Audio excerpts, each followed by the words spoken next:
Please settle down.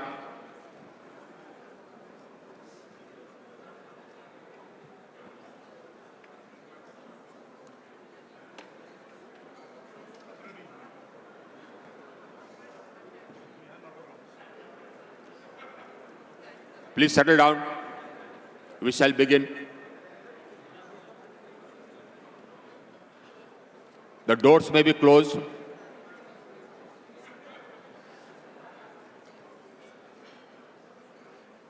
Please settle down.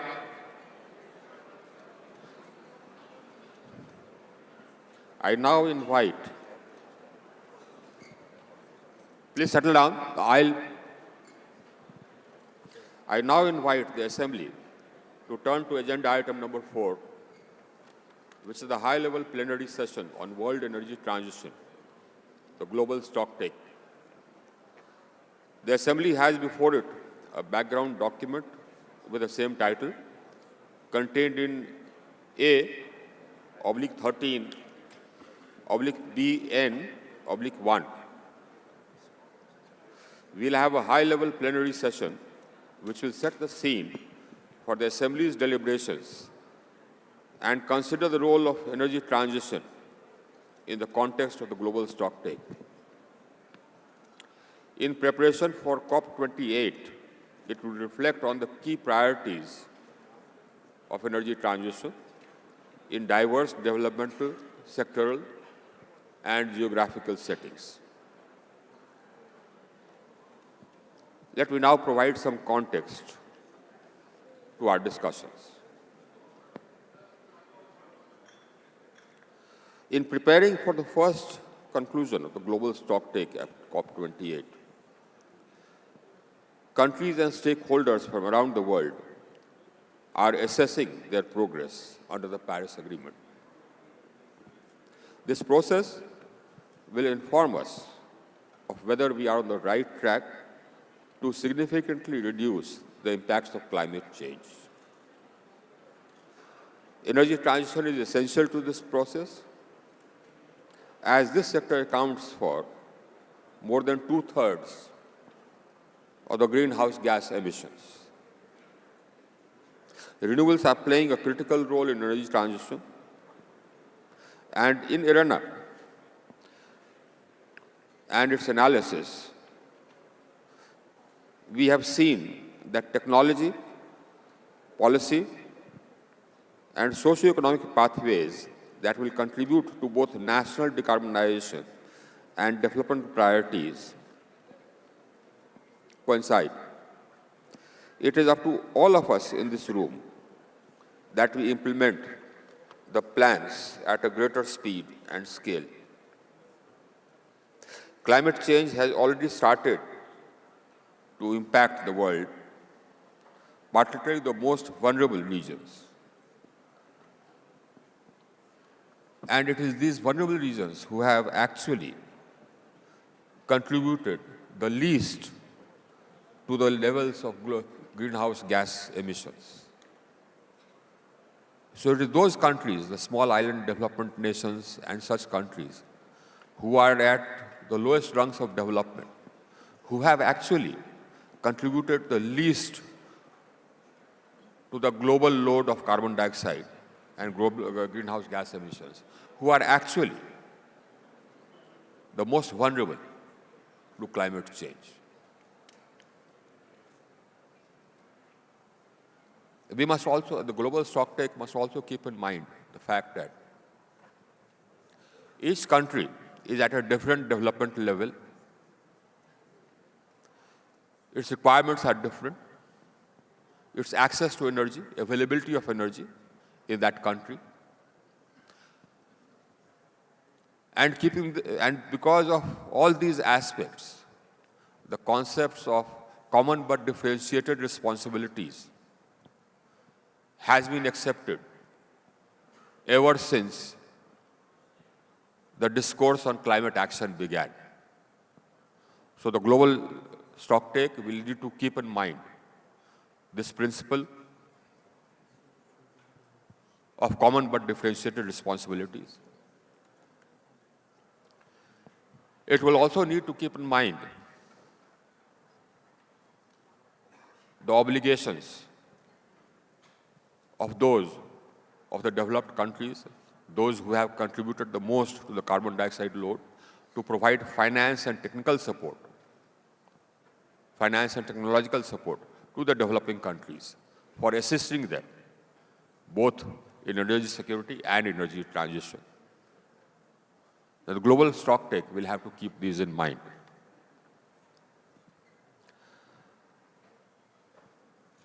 In the discussions today,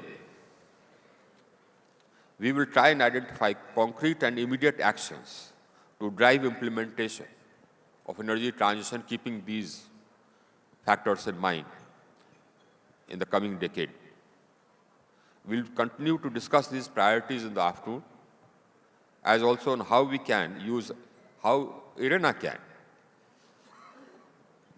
as a global international organization, help in the energy transition process. I look forward to the discussions, which I am certain will be insightful and compelling. Let me now hand over to Becky Anderson, the managing editor of CNN Abu Dhabi, and the anchor. Becky, you have the floor. Thank you very much indeed. And I'm just going to ask those of you who are at the back of the room with the doors open to please come and take your seats. We are running a little behind schedule. I'm going to try and make up some time. It will be easier if I've got everybody in the room and seated in order to get on with these next two panels. Thank you, Excellency. I'm absolutely delighted to welcome those who are here with us in the room, as well as those who are online today. This room is full of leaders from around the world representing different views of the energy transition, reflecting IRENA's global membership. When it comes to climate change, you are all working towards the same goal. Although that is a common goal, paths clearly differ given your unique perspectives. And that is why we are here today. As Dr. Sultan Al-Jaber pointed out, the Global Stocktake, which kicks off today, has been designed to assess the individual and collective progress towards his common, this common goal. And to that end, it is absolutely vital that we get everybody's perspective, and that perspective gets equal consideration. And with that in mind, I will moderate this discussion today, forgive me, free of protocol, so that we can truly address the issues that matter to all of you in an honest and interactive fashion. I wouldn't expect anything but that from my esteemed panel. Energy has an outsized impact on the delivery of climate action. That is a fact. So the purpose today is to drill down on how that energy transition can contribute to this first global stocktake, which will close at COP28 at the end of this year. Now look, I mean, I'm not telling anybody in this room anything that they don't know when I say that COP27 saw the adoption of an agreement by richer nations to create a loss and damage fund. That was a result. Details, though, are still to be worked out, and the agreement out of COP27 didn't increase ambitions on lowering emissions or any new steps to preserve the 1.5 degrees limit. We know that we are not on track to meet the goals set out in the Paris Agreement. Frankly, in many instances, the world is regressing, and this is not likely to change by COP28. So the conclusion of the global stocktake in Dubai will inform decisions on how to course correct over the next 7 years towards realizing climate and sustainable development goals. Today is about building a common understanding about what this roadmap might look like for 2030 and how to leverage renewable energy and IRENA's energy transition platform, as Francesco laid out, as a key driver for success. Because success, the idea is, will provide socioeconomic and energy security solutions that are universally acceptable. So, our first panel is designed to provide wide-ranging national and regional perspectives on the challenges as well as the opportunities on the path to energy transitions, where we are and where we need to go. The second panel, in about 45 to 50 minutes from now, will address implementation, how we get to where we need to go and at pace. Right. I don't think anybody on this panel needs individual introductions, so let me crack on. I've got two ladies on the panel, so forgive me. I'm going to start with those those two ladies. And Teresa, let me start with you. You're the third Vice President of the Government of Spain and Minister for Ecological Transition and Demographic Challenge in Spain. Spain had a very ambitious energy transition agenda early on. What are the lessons learned as you emerge from the first phase of the implementation process? Thank you. Thank you so much. And I think that this is a very good question because we have learned a lot. I could underline a couple of issues that may be things in common with many other countries. The first of them is that this is not a thing that involves just changing one technology by another one. It is a systemic change. So the infrastructure, the way we manage, the way we introduce the skills, so to be sure that it works, need to be put in place. That's the first comment. It is interesting, but I think that we need to work in many other related aspects, not just the change of one technology by another one, and that's all. The second thing is that there is a business dimension which is very interesting, but we need to pay much attention to the social dimension, because we need the social support for this transformation. Of course, we can provide a much more cleaner air, we can provide jobs, we can think about innovation, we can think on how to combine the needs for the raise of renewable energy solutions and how it relates to biodiversity concerns or the local community benefits or the benefits on pricing, but we need to work and to pay attention to that. Not only dealing with the workers on the coal sector, which of course is very important, it's just transition, but also how it benefits. We have achieved 52% of the electricity production in Spain last year coming from renewable energy sources, and it was a very dry year and with many other additional pressures, but our goal is to go to a 100% renewable energy system, and I say energy system, not just power system. So I think that much is still to be done, but I think that we still need to work on all the other related aspects within the capacities that we need to build to be sure that it is a success with no regret coming from anyone. Good. Okay, and that gives us a sort of a good starting point to understand where you are at and where many others are at. Look, let's be quite clear about this. With few exceptions, with a few exceptions of SIDS in smaller countries that are not emitters, no one is on target at this point as far as Paris is concerned. We face a world with headwinds of high inflation, Russia's ongoing invasion of Ukraine and the issues that that has had with regard to energy security, energy crisis, and the moves that have been made to enhance energy security, political uncertainty, the climate-related disasters. This is not a great way to start 2023. It's going to be a challenging year. John Kerry, let me bring you in at this point. You know, collectively, the NDCs are not on track to hold temperature rise at 1.5. Have we moved past that target at this point? And what policies and measures is the US putting in place to increase your own ambition? Well, thank you, Becky. So let me be very, very blunt here today, if I can, because I think we need to be at this point. Some scientists will assert that we have already blown by 1.5.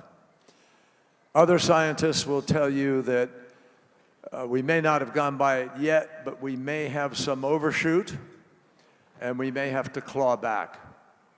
Others will say it's a mistake to get trapped into that part of the discussion right now because they believe that we really can meet the 1.5. Theoretically, yes, we can. But there's nothing in the current activities of countries all around the world, mine included, that indicates that we are prepared to do what we need to do in order to meet the 1.5. What is exciting, I mean, this is on the one hand one thing, and on the other hand another thing. On the one hand, really exciting things are happening. There's amazing stuff happening. There's about $1 trillion of venture capital engaged. We're making progress on batteries, on direct air carbon capture, on CCUS, on hydrogen, on electrolyzers. I mean, you can run the list of the things which are fairly simple to define that we need to do here. There's no mystery. This is mathematics and physics, not politics and ideology. But we're not responding to the reality of that evidence, folks. And so we've got to galvanize people all around the world to understand. And Minister Singh said earlier, you know, no one country can do this. I mean, the United States is now about 10% of emissions, down from 15 and heading down. And I have to tell you, I mean, even if we went to zero, even if China went to zero, we don't solve the problem. Every country has to step up. And that's the virtue of the stocktake. Because the stocktake, most of us could put out a pretty good assessment right here today, right now. But it's a process put together by the Paris Agreement that requires us to make this part of the consideration of the next wave of NDCs. And that's critical. Why? Because in Glasgow, everybody signed on to the agreement that said 1.5. Everybody signed on to the understanding that we had to raise our NDCs by Sharm el-Sheikh, but it didn't happen. So we're progressing along with outsiders within the inside of this process. And I just say to everybody, on the other hand side, there is evidence that because we are moving so slowly, we are putting ourselves at far greater cost, far greater risk, missing the opportunities of buying into this transition, which is really potentially the most exciting economic transformation that we've ever made. Now, to do that, we have to do a number of things to bring money to the table and to treat a good part of the world, the better part of the world that doesn't contribute to the problem, that doesn't have the money to develop, that has to be able to develop to bring their people along in this process. And so we've got to find the money. Where will the money come from? No government in the world has enough money to do what we need to do. We're talking about trillions. Who has the trillions? The private sector has the trillions. So what we need to be doing globally is exciting that private sector money to begin to move to bankable deals that bring development to parts of the world that have been left out, clean development, but that also enlist everybody in the effort to be able to make the transition to the kind of a world and economy that we need. So I just say to everybody, this has to be the year of reality. And with the stocktake, that will happen. Next year comes the transparency arrangement. So Paris envisioned creating accountability. The problem is we haven't had that sufficient level of accountability until perhaps, hopefully now. We build on that. We bring the money to the table. Final comment, IRENA should not just be, in our judgment, an entity that is doing analysis and pushing the analysis. IRENA should now move into the effort to help take its analysis and bring developing countries and others to the table with the bankable deals. Use the information that IRENA is able to put together. The sister organization, or cousin, however you want to look at it, to IRENA is the IEA. And the IEA has told us that if we just deployed renewables at the level that we could, you could meet the 2030 goals. We're not even doing that. So it's a question of organizing ourselves, my friends. It's a question of speaking the truth, each to the other. It's a question of making choices and moving on those choices. And I hope everybody here will come away from this conference really committed to jump-starting 2023 and this process. And by the way, Sultan Al-Jaber, the designate president, gave a terrific speech this morning at the opening of the Atlantic Council, really laying out the agenda in ways that it needs to be embraced. And if we follow what UAE is beginning to talk about having happen in COP28, I think there's a lot of promise in that, and it's an exciting journey. Okay, that's the US perspective as to where we stand at the beginning of 2023. Thank you. Thank you, John. Let's get the perspective from Europe. Frans Timmermans, where are we at this point? I mean, the ongoing energy crisis has driven a rush for fossil fuel imports from around the world. These may or may not be temporary measures to meet energy demand. But how do you balance these measures out at this point with the efforts to combat climate change? Where are we at? Well, I think the first thing I want to say is that in my lifetime, there are two events that changed the course of history for Europe. One was the end of the European divide in 1989. And the second is the Russian invasion of Ukraine on the 24th of February last year. And I cannot emphasize enough to this audience how fundamental the change is for us Europeans because of this aggression, which is not just an attempt to occupy a peaceful country, an unprovoked war. It's also an attempt to impose autocracy on a continent that has enjoyed freedom and democracy for best time of the years since 1989. So this is the backdrop against which we have to continue to play our part in being successful in this energy transition and in fighting climate crisis. And Europeans came together on this, and I'm happy to report that we've even been able to go beyond the goals we had set, 55% reduction of emissions by 2030. We are speeding up the introduction of renewables. 45% is our goal for 2030. We're also diversifying our energy supply because Putin turned energy into a political weapon, and we cannot allow that to happen. So we are working with partners across the world to make sure that the fossil fuel we will be needing, the cleanest possible fossil fuel we will still be needing, will be coming from different sources.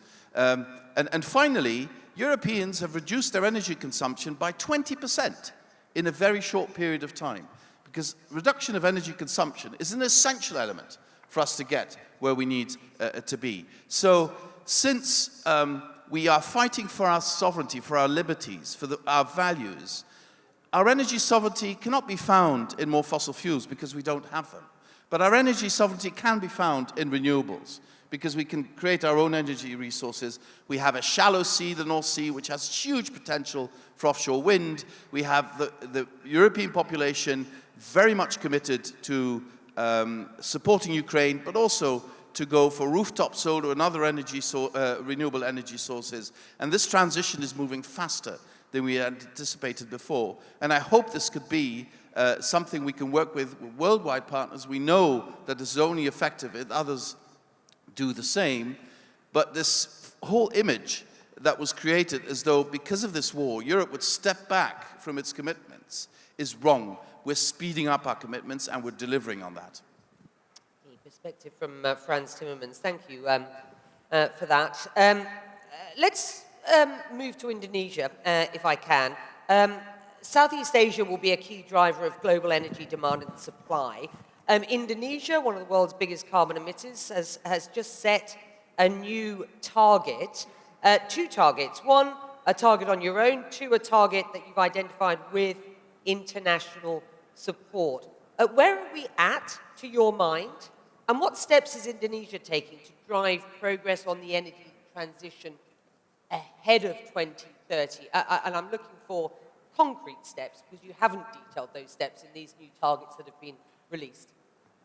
Thank you, recently, we just improved our target. Reduction of emission from 29% by 2030, which is equal to more than 800 million tons of CO2, into more than 900 million tons of CO2. What we are in the program right now is about the early retirement of our existing coal-fired power plant And then we are going to drive more further the use of clean, renewable energy. We have a bunch of resources of clean, renewable energy in the country, but the thing is how we are going to use it, because the location of the source is quite far from the market itself. The other thing is that we think, as the result of DG20, through the JETP program, we have the support to use such kind of financial support to reduce our coal-fired power plant. The other thing is that we are looking the use of our recent oil gas reservoir that we've been pumped oil gas in the past, but we can still use this to store the carbon capture. We do several cooperation with some other countries, from some oil and gas companies in the global, and that we will start it soon, and we hope that we can reduce the things as soon as possible. We are going to collaborate also with our neighbor country like ASEAN, how we can cooperate and then to fulfill the needs of each other. Thank you. Thank you very much indeed. Thank you for keeping your answer tight. We've got about 20 minutes left on this panel, so I'm going to crack on and get everybody a chance to put their position as to where they believe we are at, and then we can hopefully have enough time to have a wider discussion about how we get there. Representative from Tonga, I think, let me just bring you in at this point. As a small island developing state, your country is on the front line of climate crisis. What does the global energy transition look like to you at this point? Where are we? And what should it look like to safeguard your and other vulnerable countries' futures? Your perspective, if you will. Thank you. In the Pacific, renewable energy generation in the electricity sector is still very low. So we are very much susceptible for fossil fuel prices. And as such, lately after the Ukraine, when Russia invaded Ukraine, we experienced very high fossil fuel prices. And as such, electricity went up, food item went up because shipping freight went up. So basically, we want to get away from that. And as such, we have reviewed some of our targets. So instead of actually providing more time to actually reach 70% renewable energy generation, we shorten it. Now our target is 70% by 2025, which is only about 2 to 3 years' time. And this is only possible, like what John Kerry was saying, through partnership with private sector. In the Pacific, we've been known to be frustrated with the lack of access to financing from global facilities. So the other alternative is actually working with private sector on Pangapole project. And that's what's happening, and that's why it actually allowed us to actually have this very ambitious target for renewable energy. The other important thing is that, yes, we are very small economies. But we are trying to actually do what we can to actually help trying to fight climate change. And rightly so, for the Pacific, climate change is an existential threat to us. And we will do whatever we can to actually keep it 1.5 degrees Celsius. And one of the key thing about us is that the fact that we can work as a region. So for renewable energy, I believe it will be a mixture of regional approach and national approach. Because also small size of the economy of scale tend to play a big part in some of this private sector project. So we need to actually look at a regional project, and also at the same time recognizing that some of these small countries have different challenges, different status in development. So there need to be a mixture of regional and national project. Can I just ask you, is the world supporting you at this point? Well, we've been trying. There are some good partners who've been working with us.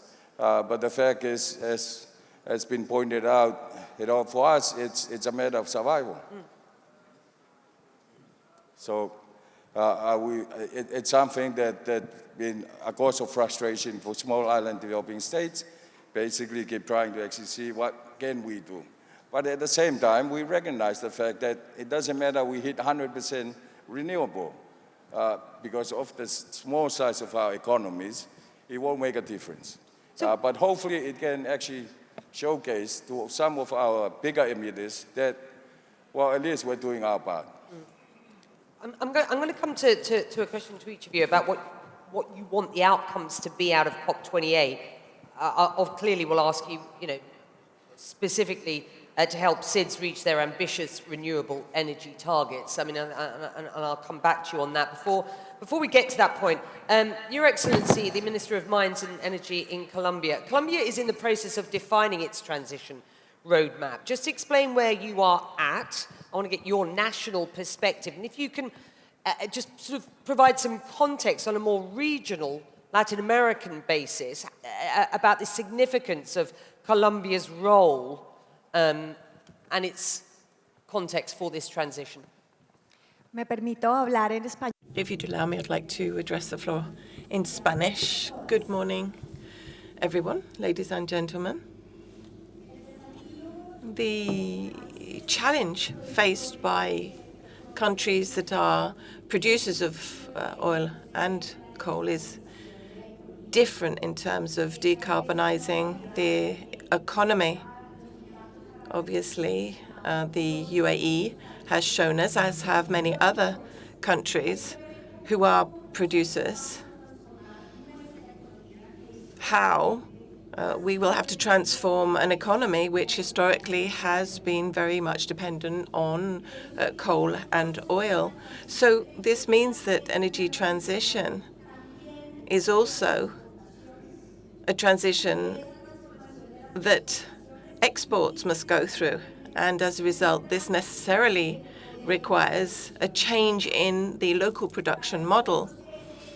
So for us, that's the challenge, because it's not only a question of making investments in the energy sector, which evidently are essential, but also it requires investment in the productive sector to make that integrated transformation a reality, so that there can be a just transformation. In Colombia, in terms of the energy mix, we've already said that although it's mainly renewable, because 68% is hydro, we are also incredibly vulnerable to climate change, especially during the dry seasons. And that's the reality for other tropical countries and other countries in the Latin American region whose energy mix is similar to ours. So that's meant we've had to look at the integration of the electricity sector in Latin America and take into account the impact of climate change on each of the national energy mixes in each country. In Latin America, we've last week been discussing at a meeting held in Panama the importance of electricity integration and how we can make the most of renewable energies for that purpose that we can actually generate in our own part of the world. And it's our ambition in Colombia that in Latin America, electricity integration be what enables us to decarbonize the continental model that we follow. And that's what we're trying to do, generally speaking. We, over the last 3 months, have been undertaking a dialogue to ensure just transition so that we can identify the necessary resources and create a roadmap which should be ready by the middle of next month. Some of the world's largest emitters. We've heard from Tonga about the significant challenges faced by small island developing states. I think I just want to move on to Simon Steele at this point, who's Executive Secretary of the UN Framework Convention on Climate Change. Just want to get your thoughts on what we've just heard. And your sense of where we are at and where we need to get to. I want you to address what you believe is realistic this year and as we move through this global stocktake to COP28, and what you believe the priorities there should be. Simon. All right, well, thank you. Thank you very much, Becky. And it's exciting to start the year discussing what will be a major deliverable that needs to be landed at COP28, and that is the global stocktake. This will be a moment of truth, both for the process that we are so engaged in, but also a moment of truth for the world. And two critical questions are going to be asked, and that is, are we measuring up and are we ratcheting up?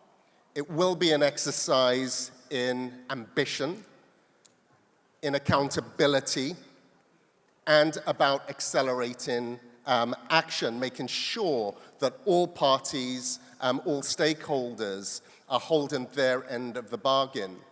But we already know the answer to that question in terms of, are we where we need to be? And collectively, we are not. So the global stocktake will be that moment where we set out a roadmap, a blueprint, if you like, for action to get us to where we need to be.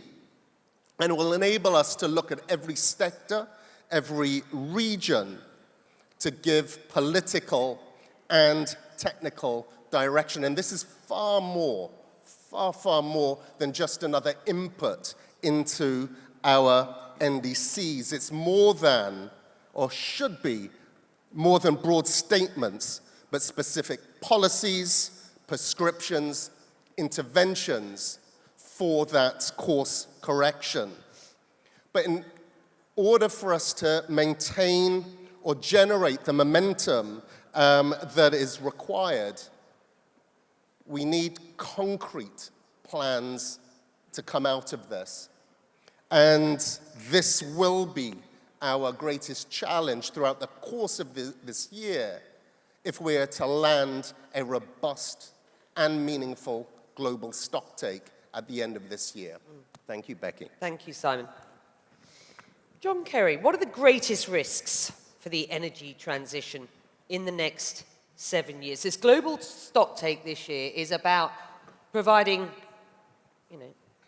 course correcting for the next 7 years between now and 2030. Talk to us about what you believe the greatest risks are and how they can be mitigated. Well, the greatest risk is that we just don't do it. I mean, the greatest risk is that we have more business as usual, folks. And business as usual is what is stopping us from protecting our friend here from Tonga, who was very polite. But I mean, they're at risk existentially more than any other place in the world, followed by a group of vulnerable countries like Bangladesh and others that are at the mercy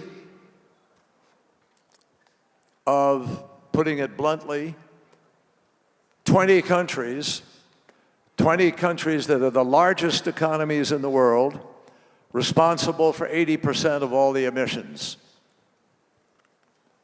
You have about 138 countries that are less than 1% of emissions. 48 countries in sub-Saharan Africa equals 0.55% of all the emissions in the world. They're not the problem. They want to be able to develop. They deserve to be able to develop. And we have to have a new model for how we're going to help those countries to be able to develop in a way that is clean, put the new technologies in place, leapfrog the mistakes made, unwittingly, by the way, in most part. I mean, the Swedish scientist Arrhenius in 1898 said there is such a thing as global warming. And then in 1950-something, Rachel Carson said it. And as we're now learning, scientists at ExxonMobil said it, and they ignored it. So we're at a moment of truth here. And the consequences of not doing this, I talked to Johan Rockström the other day at the Potsdam Institute, one of our terrific scientists who's level-headed and smart about this.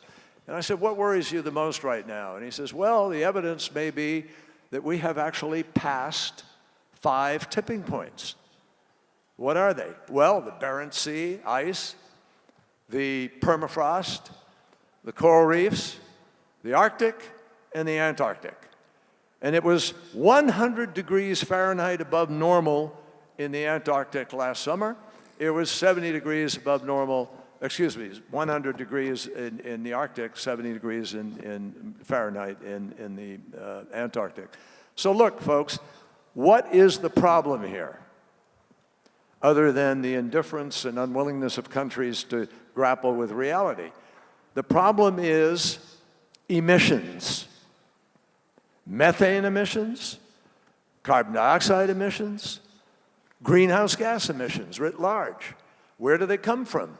They come from the choice we make as human beings as to how we heat our homes, how we drive our vehicles, propel our vehicles, how we provide energy for electricity, how we do our heavy industry, whether it's aluminum or cement or concrete. Now, we've started a process of getting people to go green. We're just not doing it fast enough. And the reality is that those 20 major economies I mentioned, some of them are trying very hard. India, for instance, is doing a lot, trying to deploy up to 500 gigawatts of renewables, which if they do it, puts India in sync with 1.5 degrees. 65% of global GDP left Glasgow committed to real policies that will put you at 1.5 degrees. I'm proud to say the United States is one of them. So we've got to get everybody on the same path, helping the nations that can't do it themselves, the common but differentiated part. But we have to all join together in this. It's the greatest challenge the planet has ever faced, that humankind has ever faced, frankly. I mean, John, I don't know, can I just finish one thing? I don't know what the odds are in having a nuclear war, having another war, or another Ukraine or something. But I know that the odds of more damage coming in bigger ways because of the climate crisis is 100%. You show me another problem where you get the same 100% without responding. So that's our challenge here. I really think we've got to come together differently. I just want to ask you follow up with one question. The IRA has been described as the legislation has been described as more of a sort of climate bill in disguise, and its impact has been criticized for its protectionism at a time when international cooperation is really and a holistic approach to energy transition is what is needed. Can you just address that issue? Yeah, it's accurate that there are some items within the Inflation Reduction Act, the IRA, that could be deemed to be problematic for some other countries. And I know our friends in Europe are talking to us about it, our friends in France, Britain, and elsewhere. I would say this. We are accelerating because President Biden is deeply committed to being responsible in the ways I've just described. We have to speed up.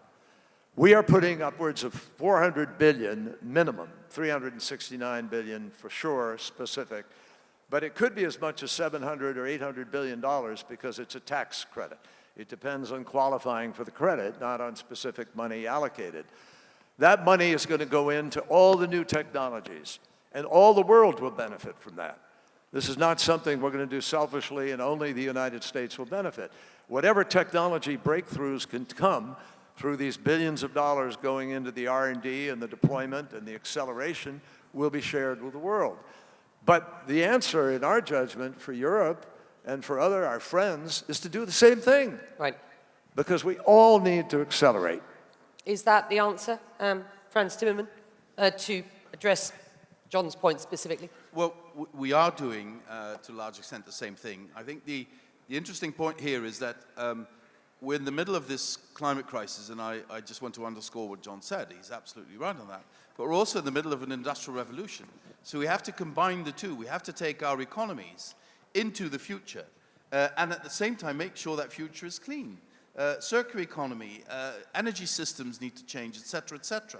And this is what we're doing in Europe. We have our Repower EU initiative, we have our Next Generation EU initiative, which is to help our economies come out of the COVID crisis.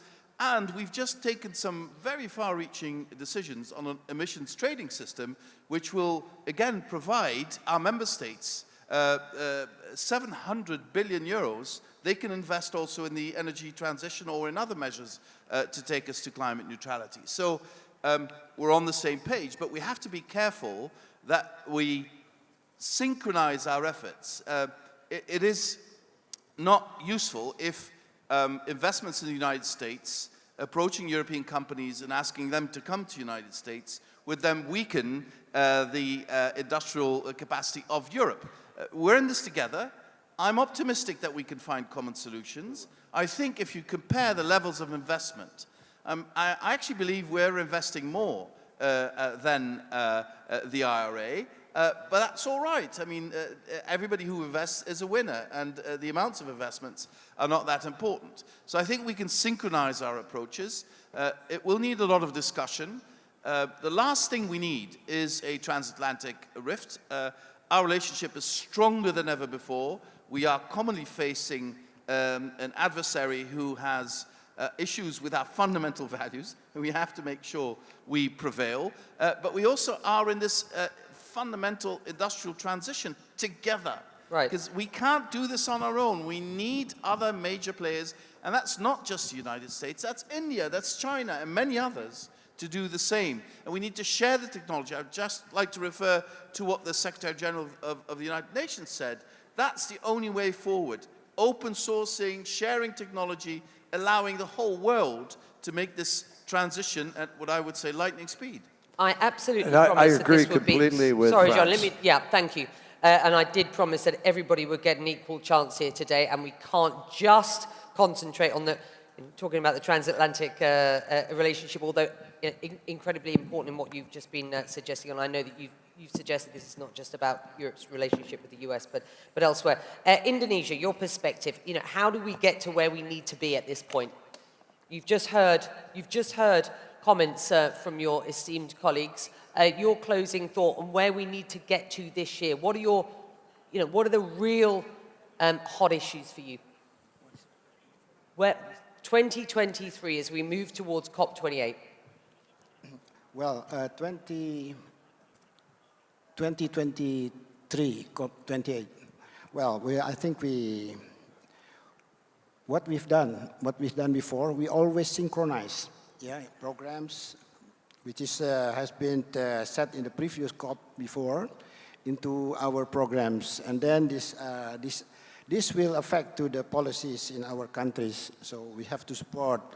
So what we have to highlight here is just in case the two main factors like technologies, financials cannot available to support all the programs. This will cause us kind of problems that probably we cannot achieve our target to reduce the net zero emission by 2060 in our country or others, but also in the near next 10 years from now.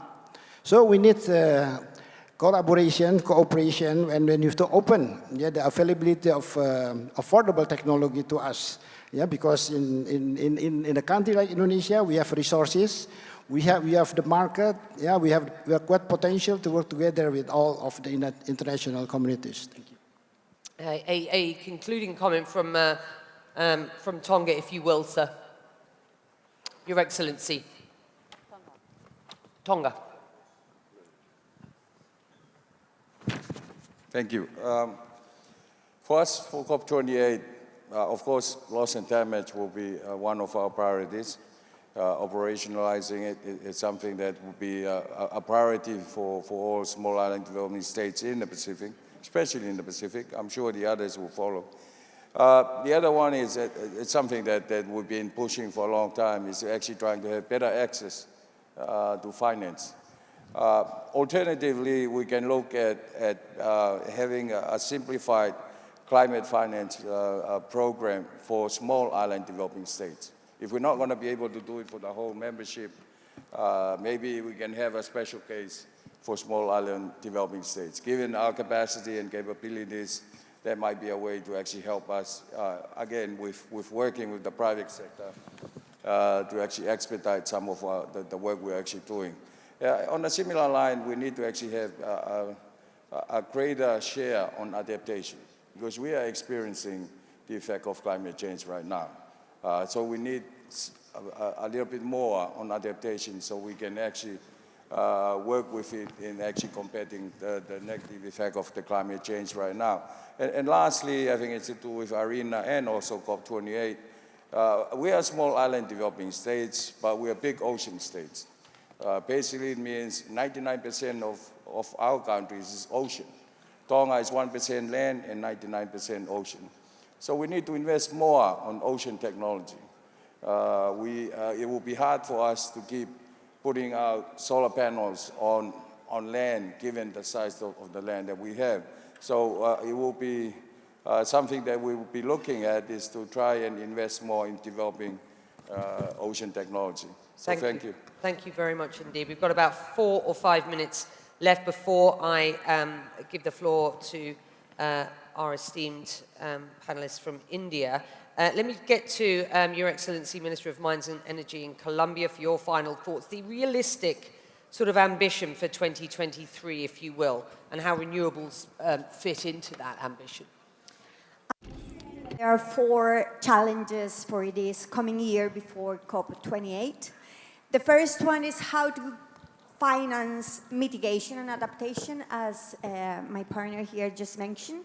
I think funds from northern countries have to be put into mitigation and adaptation in global south countries, regions. The second challenge is how to make the transition from extractivist economies to productive economies. And that's particularly important for countries like Colombia and other ones in the global south that have been dependent on oil, gas, and coal. The third one will be how to finance initiatives like keeping coal under the ground. We have regions that are now mining regions and they're hoping to make the transition, but those regions are still dependent economically on the coal that is still under the ground. If we finance those regions and the transition in those regions, then we are gonna, of course, benefit the global climate struggle.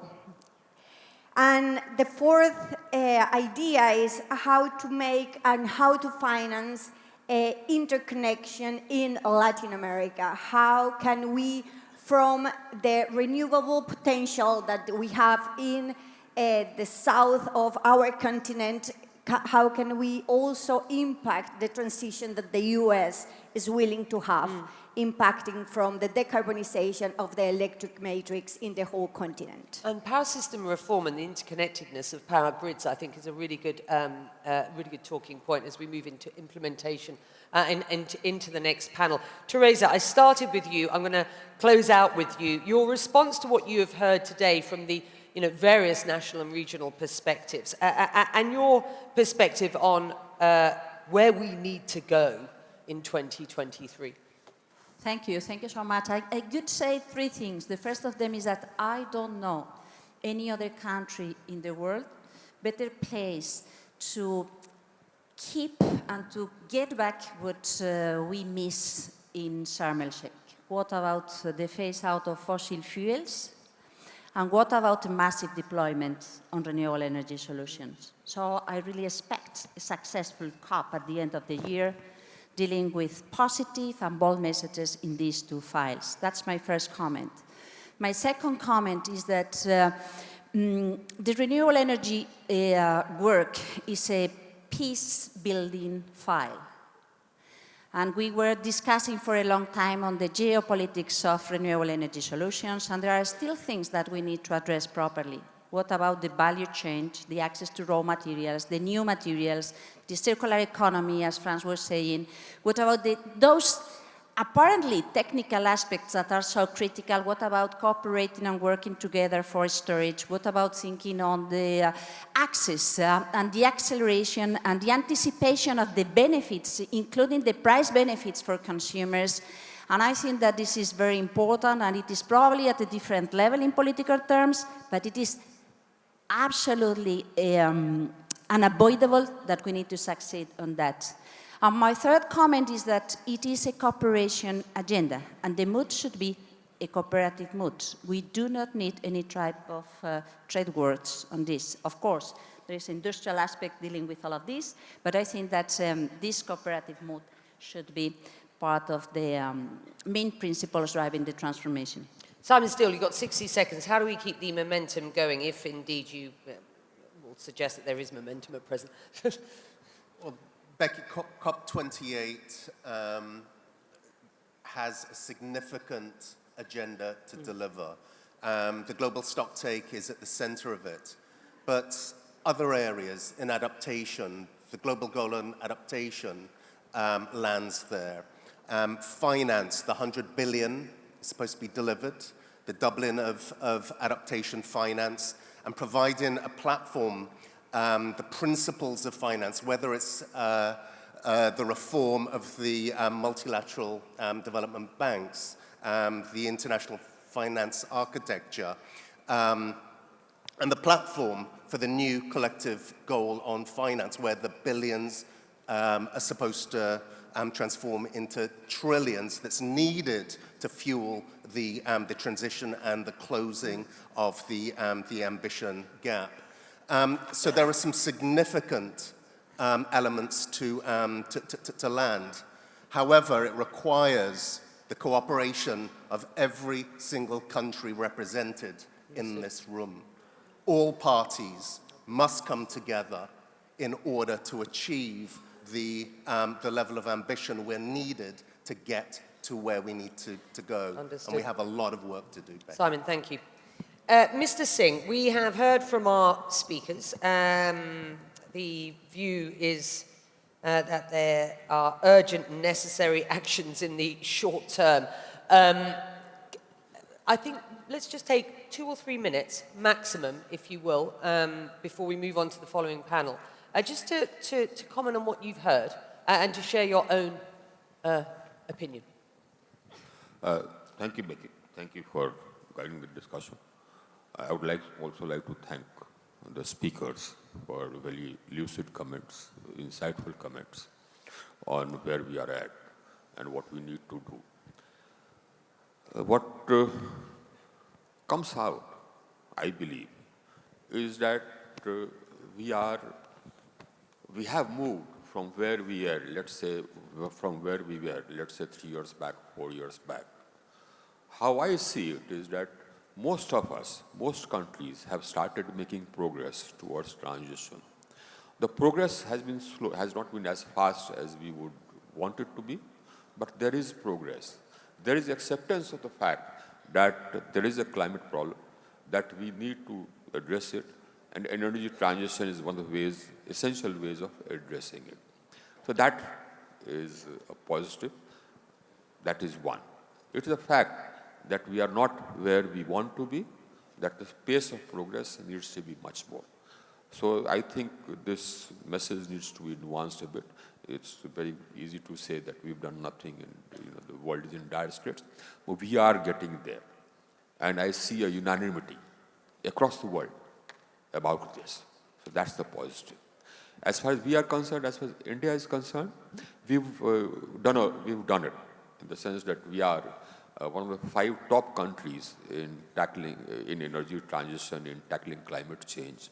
And of those top 5, and it's not us saying it, it's independent observers saying it.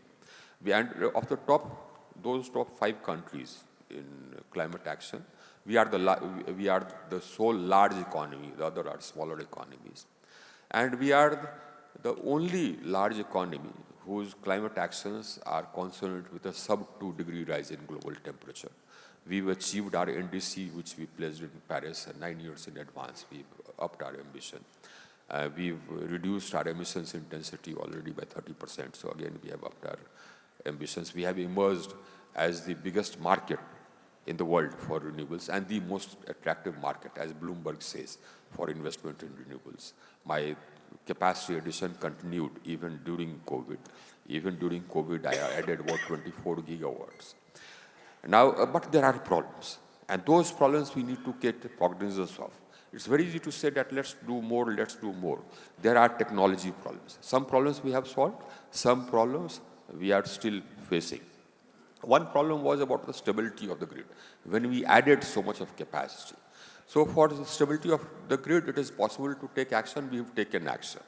We have set up renewable energy management centers, and there are technology aspects which we shall share. Incidentally, we added almost about 170,000 circuit kilometers to our grid to enable this capacity addition of renewables. And since we have to take the capacity addition of renewables to 500 gigawatts by 2030, we've launched a plan for further expanding that grid so as to add this additional 250,000 megawatts of renewables.